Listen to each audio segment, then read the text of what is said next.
त्यांनी तुमच्या विरुद्ध महिला आयोगाकडे तक्रार केलेली आहे, गुन्हा दाखल करण्याची मागणी केली आहे. काही हरकत नाही ना, गुन्हा दाखल करायला काय हरकत आहे. बेगाने शादी में अब्दुल्ला दिवाना तुमची नार्कोटेस्ट करावे असं पण म्हणताय बहुतेक. आता ते काय म्हणतील त्याला काय आहे. मोठा माणूस आहे, विद्वान आहे. एवढ्याशा विद्वान माणसाविषयी रिमार्क्स करणं मला लहान माणसाला शोभेचं नाही आहे. मी वारंवार सांगितलं की मी केलेलंच नाही विधान.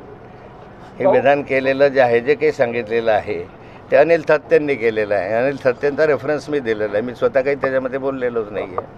गिरीश महाजन देखील बोलले काल की आता बघू आता पुढे काय होतं ते बघा. पुढे काय होतं ते बघू. आता ते बघतील. हो सर. मोठा माणूस आहे, मंत्रिमंडळात आहे, मुख्यमंत्र्यांचं सहकारी आहे. त्यामुळे सरकार प्रशासन त्यांचं आहे, त्यामुळे ते काही करू शकतात. हो सर, चला. की तुमचा प्रश्न जरी त्याला काय भाव